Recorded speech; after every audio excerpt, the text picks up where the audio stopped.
The night was warm, one of those golden summer evenings when the air itself feels heavy with possibility. Teenagers clustered together in cars, at the beach, and under glowing porch lights, laughing too loudly, dreaming too boldly, believing that tomorrow was guaranteed. Lauren Ashley was just 18, and her world was wide open. That night, she had finished a shift at the mall, chatting with coworkers as she closed her locker, the sound of her laughter echoing through the tiled halls. Her plan was simple: head home, change, and meet up with friends for a walk. A normal evening, a safe evening. She drove off in her red Jeep, the same one she had proudly parked outside her high school on graduation day. Windows rolled down, music spilling into the air.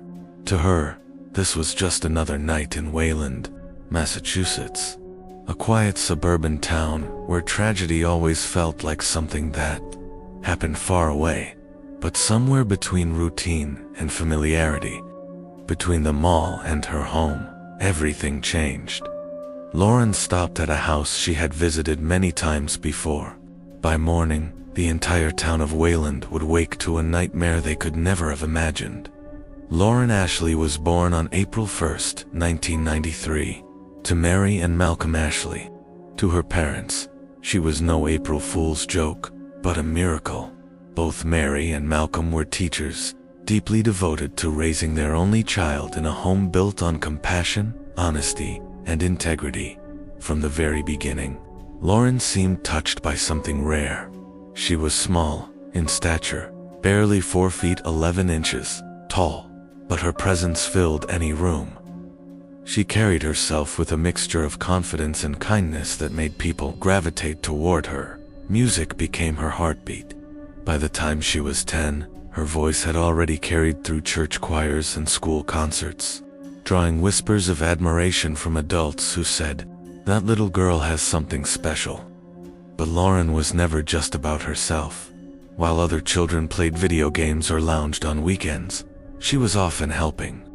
At 12 years old, she convinced her parents to let her travel to New Orleans after Hurricane Katrina, where she volunteered to help flood victims.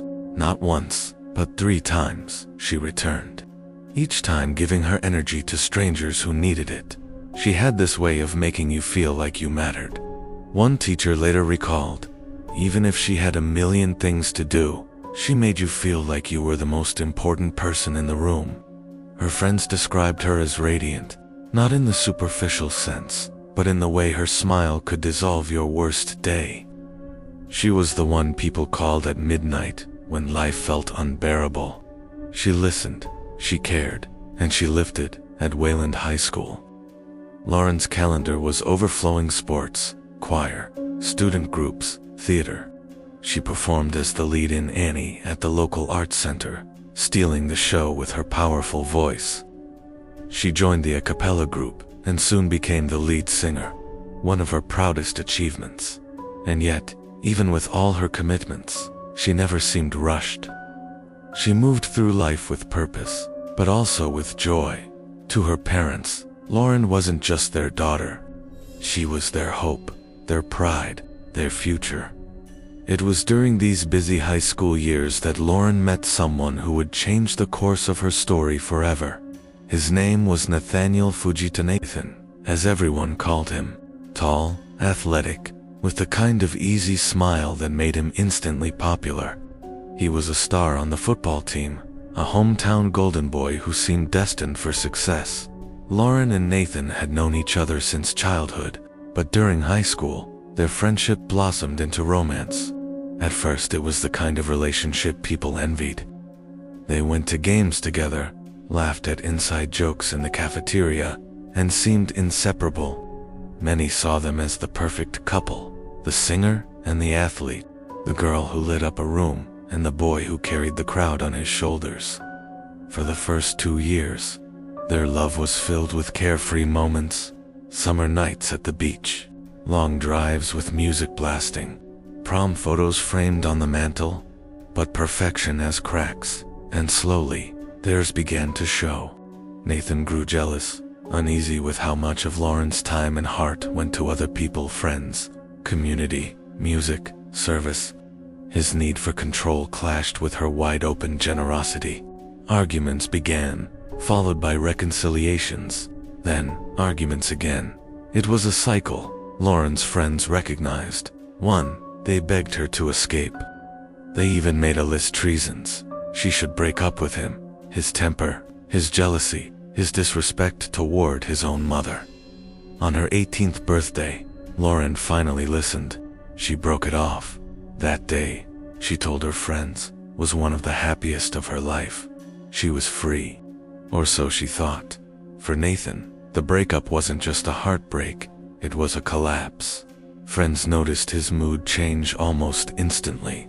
The once confident quarterback, who walked the halls with an easy grin and a crowd of admirers, was replaced by someone brooding, withdrawn, and angry. He couldn't accept that Lauren had moved on. What hurt him most was seeing her happy. While he sat in his room, scrolling endlessly through old photos and rereading text messages that now felt like lifelines slipping through his fingers, Lauren was out living. She was posting pictures with friends, laughing at late-night diners, smiling in the sun, thriving in ways that made it clear she no longer needed him. Every image, every update, was a reminder that she was living without him, that she was free. Nathan spiraled. His grades slipped. His once sharp focus on the field dulled. At football practice, he was distracted, slamming his helmet into the ground when things didn't go his way, barking at teammates who had once called him a brother. He wasn't just angry at Lauren, he was angry at the world, at the very idea that happiness existed somewhere beyond his reach. Friends tried to intervene. Some pulled him aside, telling him to let it go, that breakups were painful but survivable. Others quietly backed away, unsettled by the simmering rage in his eyes. One teammate later recalled, it was like he wasn't the same guy anymore. Something had switched off inside him. It was scary. Lauren, meanwhile, tried to keep her distance. She had given so much of herself to him for so long, and now she wanted to reclaim her life. She wanted freedom. She wanted peace. She was only 18, standing on the edge of her future, and she wasn't going to let her past define it. But Nathan wasn't ready to let her go.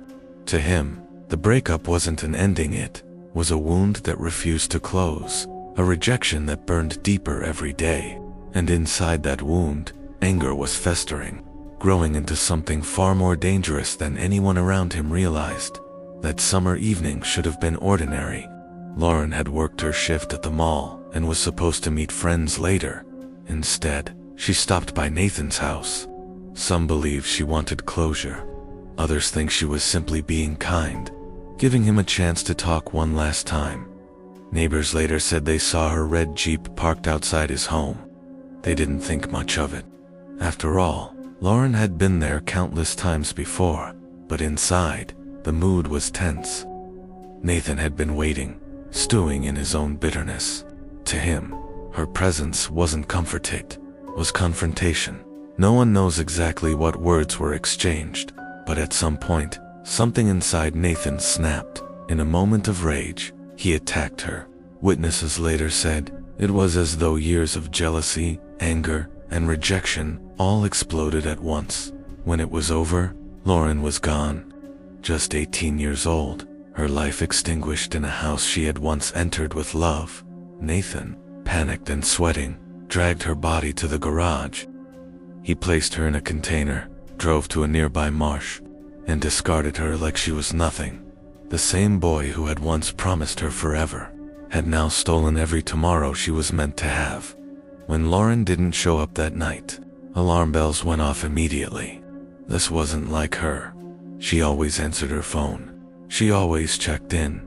By morning, her parents knew something was terribly wrong. Calls went straight to voicemail. Her bed hadn't been slept in. Mary Ashley, frantic, reached out to Lauren's friends. None had seen her since the night before. By midday, the police were involved. Flyers went up around town. Social media flooded with her photo. A petite girl with bright eyes and a radiant smile. Friends and classmates formed search parties, combing through fields, parks, and wooded areas. Some clung to hope that she had just gotten lost. Others whispered, the fear they didn't want to say out loud. Then came the first chilling lead. Witnesses had seen Lauren's Jeep parked outside Nathan's house the night she vanished. When police questioned Nathan, his answers were vague, inconsistent. He claimed he hadn't seen her, then later admitted she stopped by. His story shifted with every question. Investigators grew suspicious. Days later, searchers came across something in a nearby marsh. It was Lauren. Her body had been left hidden among reeds and water, as though she was just another piece of discarded debris. The silence of that discovery was unbearable. A place that usually echoed with the sounds of frogs and rustling grass now carried only the weight of grief. Searchers froze in place, some covering their mouths, others bowing their heads in disbelief. Even seasoned officers, hardened by years of tragedy, admitted later that the sight broke them. The discovery shattered the town. Wayland, a place known for safety, community, and small-town warmth, suddenly felt cold and unsafe. Teachers, classmates, neighbors, everyone who had known her collapsed into sorrow. Even those who didn't know her personally wept, because Lauren's story had already touched everyone at Wayland High School. Students gathered in silence, forming a circle in the courtyard. Some clutched candles, others held photographs of Lauren smiling, frozen in happier times. They hugged each other, crying openly, the kind of tears that come when innocence itself is stolen. Teachers struggled to find words. Some broke down mid-sentence, others simply stood in front of their classes with red eyes, unable to speak at all. Mary and Malcolm Ashley, devastated, could barely breathe, let alone talk. Their daughter, the girl who had sung in church choirs with such spirit, who had rebuilt homes in New Orleans with blistered hands, who had dreamed of studying abroad and making a difference, was gone. A life of promise erased in an instant of rage. One classmate said through tears, "It feels like the sun went out. She was our light, and now it's just dark."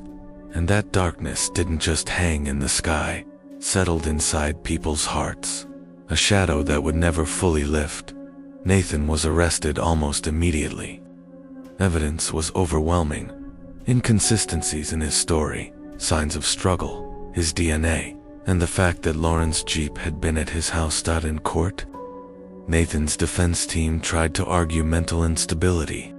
They painted him as a broken boy, consumed by depression and unable to control his impulses. But the prosecution had a different story. They showed the jury a portrait of obsession, jealousy, and rage. They reminded everyone that Lauren had been an 18-year-old girl who chose freedom, and that choice cost her life. The courtroom was tense, every detail sending waves of grief through Lauren's parents. They had to sit and listen to graphic descriptions of their daughter's final moments. They had to watch Nathan, the boy they had once welcomed into their home, sitting expressionless, as if detached from the horror he had caused.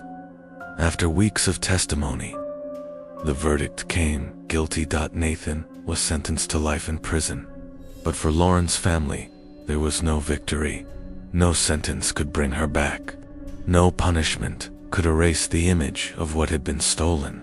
In the years since Lauren's death, her family has worked tirelessly to honor her memory. Scholarships have been created in her name, supporting young people who share her passion for music, theater, and service. Every year, at the award ceremony, students and teachers pause to remember the bright-eyed girl whose presence once lit up every room she walked into. At Wayland High School, her presence lingers. Photos of her smiling face still hang in the halls, a daily reminder of what was lost, but also of the joy she brought to so many.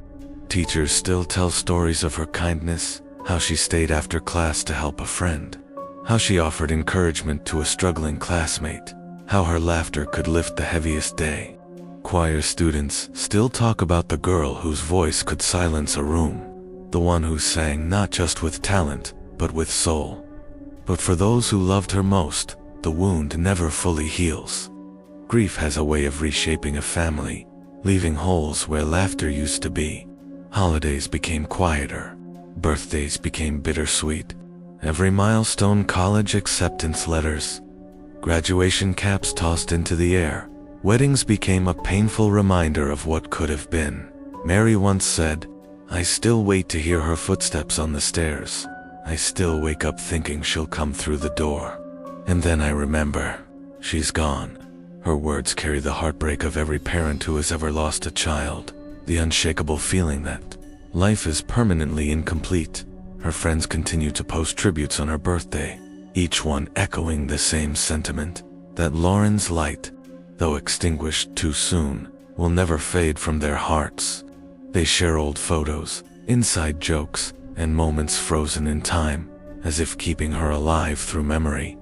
Some say they still dream about her, hearing her laughter, seeing her smile, waking with both comfort and sorrow.